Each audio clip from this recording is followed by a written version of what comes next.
Hello everyone, welcome back to another great episode of Raihana's Cuisines. Today I am bringing you an instructional video on how to make mahamry or mandazi, which is an East African donut. Now, I've had a lot of people asking me because they used to order it from restaurants or people who used to make it at home. But with us being in quarantine right now, people want to make it on their own, and they've had so many questions about, how do I make it where they're flat because we don't like it doughy? How do we make the ones that are more doughy? So now in this video, I'm going to be showing you ones that you can make that are like this, which are doughy, not doughy, which is no dough inside at all.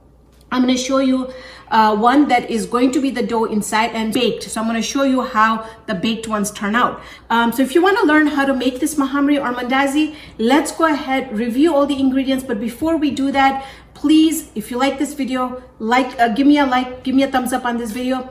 If you haven't subscribed, please subscribe. And if you have subscribed, I really thank you from the bottom of my heart. Share my videos so we can share the love of cooking. And if you see that bell right there, go ahead, hit the bell so that you get a notification every time a video has been uploaded. Let's get started. All right, for the ingredients, I have 3 cups of white all-purpose flour. We're gonna do just a pinch of salt. I have half a teaspoon of ground up cardamom. That is optional, but this is what gives it the taste of the African donuts. I've got a tablespoon of yeast. This is the quick rise yeast. 1 egg. I have here, now this is really important, I used the American tablespoon measurements because everybody has been asking me about proper measurements, and I decided to measure everything. So I use this just to let you know. For the oil here, I have 5 tablespoons of oil. And if you see here the milliliters, I just wanted to show you that it's about 65. So I just wanted to make sure I give you proper measurements.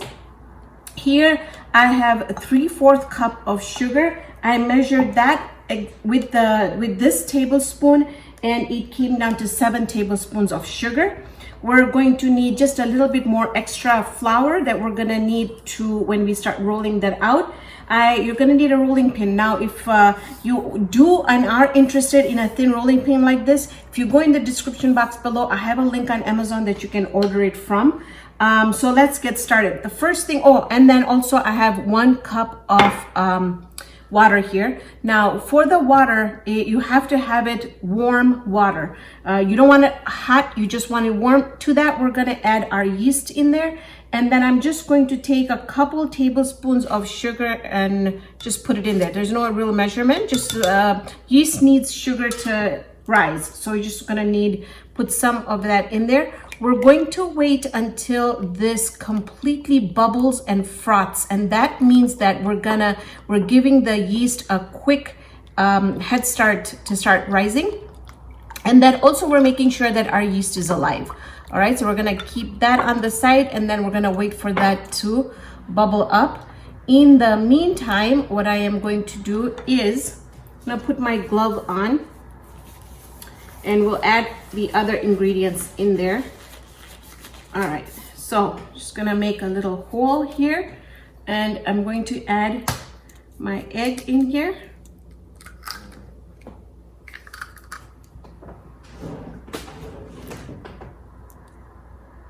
The oil goes in.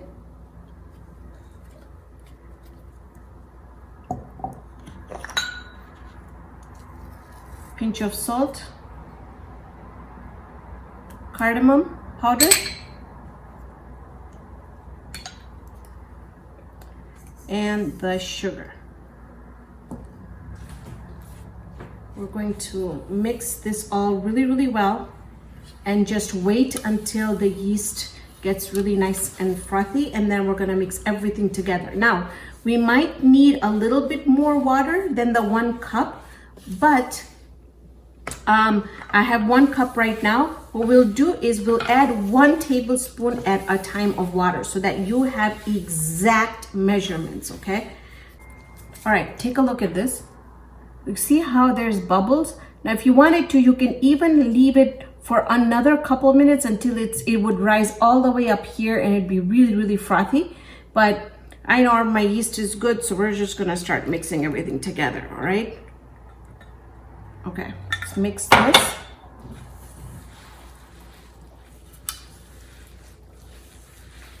You wanna make a nice soft dough. So right now it feels that I'm gonna need a little bit more water because this is gonna be a pretty tight dough. All right, so here's my extra water. Let's add a tablespoon at a time. So we did the 1 cup and 1 tablespoon. Gonna need a bit more in there. 2 tablespoons.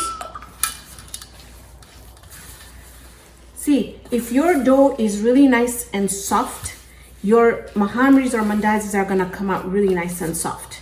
If your dough is tough, your mahamrys are gonna come out a little tough, or they'll get tough the next day. So we did, now this is the 3rd tablespoon.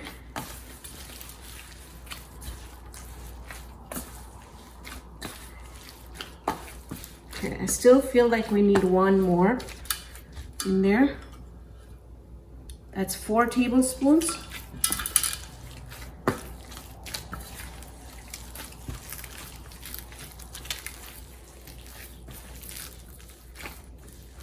And I'm going to do 1 more, 5 tablespoons. All right, this looks like that's where I'm getting. All right. Now, the other thing with this is also you want to make sure that you knead this dough really, really well. You see how sticky it is right now? We're going to knead this dough until it's going to come together and it's not going to be sticky anymore. So I'm going to transfer this on my mat. And if you like this mat, go in the description box below. I have put a link in the description box. You can order it on Amazon.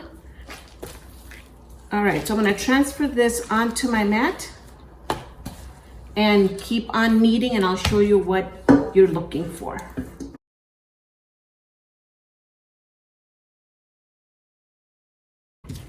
So you see how we've got a dough that is sticky, but it's not leaving that stickiness on the board. See that? And the dough is super soft. Look at how soft this dough is.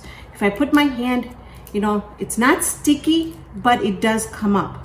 So that's perfect. As long as you can do this and it's not very sticky, this is great. So you've got that consistency, all right? Now what we're gonna do is we're gonna leave this to rise.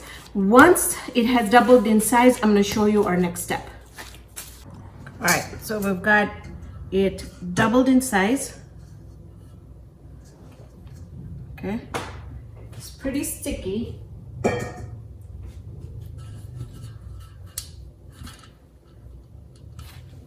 See how you can see see how the dough is? This is perfect. It smells amazing as well. Okay, so I don't want to handle it very much. So what I'm going to do is I'm just going to add a little bit of flour on top.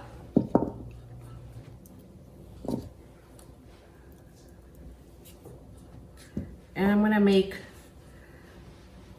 4 sections out of it. Now remember, we're gonna do 2 sections of thick mahamri, which is going to be more like doughy. And then the other one is going to be where it's gonna be hollow inside, all right? Okay.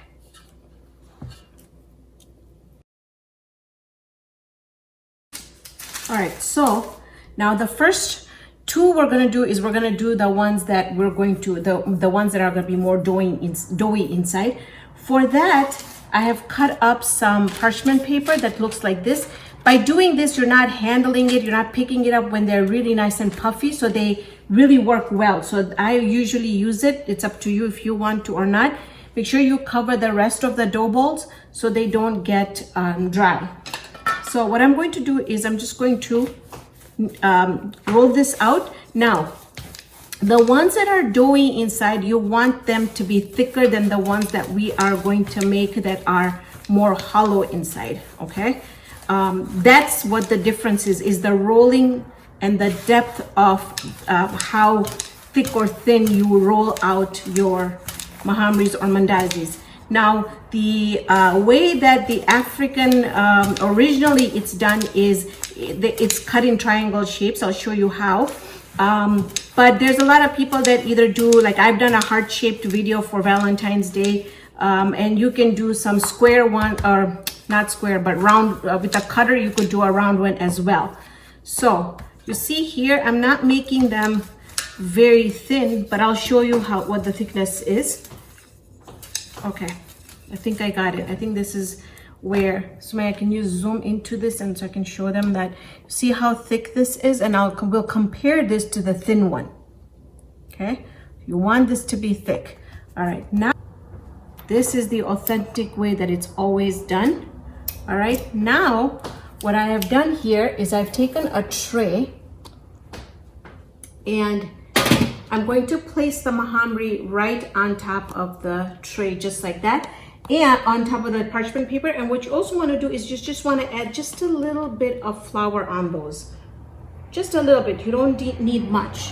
Okay, now this is gonna go for proofing number 2. These will have to proof really well, while the ones that we're gonna do that is going to be the ones that are hollow inside, they're not gonna need a lot of proofing. Okay, so the one that I did was a thick one. Now let's do one that's the thinner one.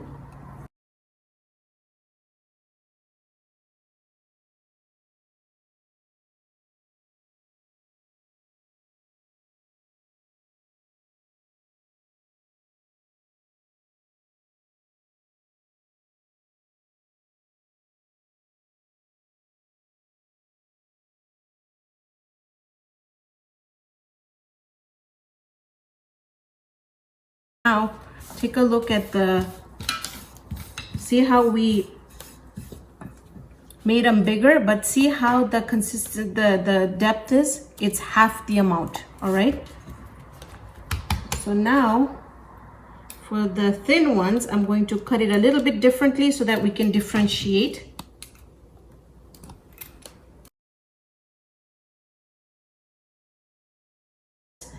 And what I'm going to do is I'm going to start setting them up just on here. And then you also want these to cover these up so that they don't dry off. Okay. All right. So you want to put a little bit of dough in here and see how it comes up right away. That means that our oil is at perfect temperature.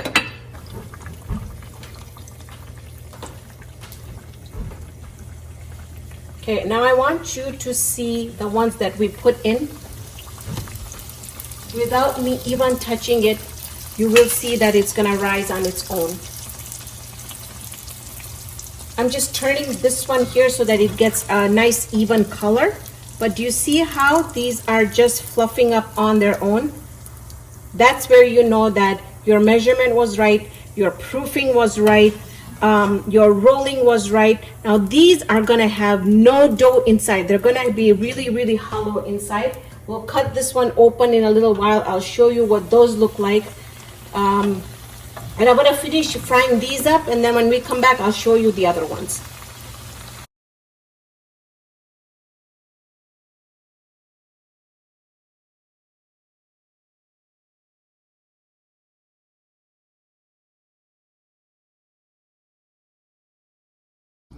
All right, so the first ones that we did where they were thinner, right? The other ones are still proofing. I'm not gonna touch them until they're doubled in size. So let me show you this one. They're very hot, but I wanna show you, they have maintained their shape, all right? When we cut into it, holy buckets, but I really wanna show you the inside.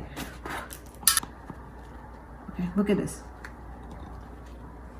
Okay, so look at this. This is the result of making them thin, and we didn't proof it, so we didn't double the proof, right? We just let it, we rolled them out, and then we started out with the first one that we made first, and that's the result. Now I'm going to wait until the other ones are done, and then I'm going to show you the result of those, and then we'll compare. All right, so I decided to bake 2 of them just to see how they go.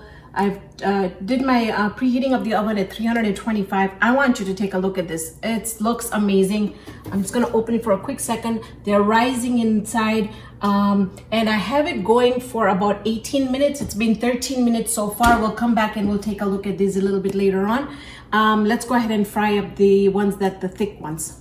All right, so look at these. These have doubled in size and they look amazing. And now let's go ahead and fry these. Put it in with the paper, just like so. Get the other one in there. Slowly slide that out.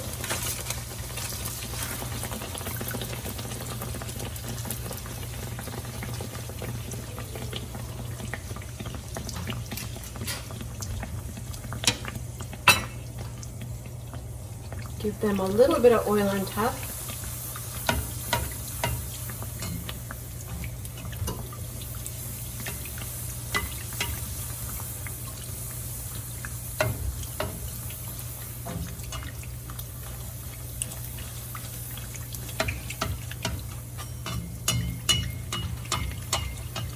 Okay, turn.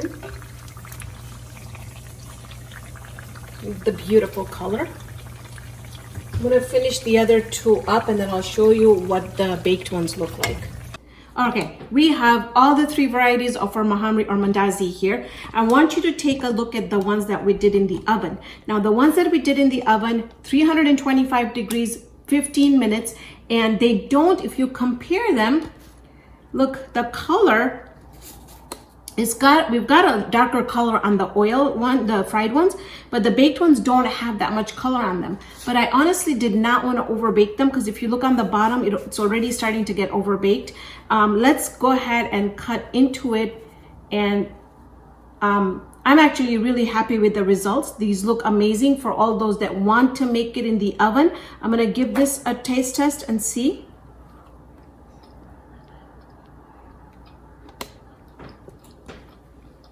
If it was not for the color, I honestly would not be able to tell if these were baked. The one that we did right there. So this is going to be more doughy. And you can see right there, if you compare it, do you see the difference between the two? Do you see how that one's completely hollow? This one's got a little bit. So it's all on how thick or thin you roll it. Also, you need to proof these ones more. These ones don't need proofing. Also, if the next day, these are gonna be more crispy while these are gonna remain soft. So this was basically just an instructional video on how to make the perfect mahamrys. And obviously, I always look for a reason to try this because I don't usually have it. It's just full of carbs. It's not very diabetic friendly either. So these, you can't go wrong. I did an instructional video just for you guys because a lot of you guys have been asking, and I hope this was self-explanatory. I hope you guys enjoyed the time in the kitchen with me today. Thank you so much for joining me on this episode of Raihana's Cuisines. Hope you can join me here next time with another great video. Stay safe, everyone.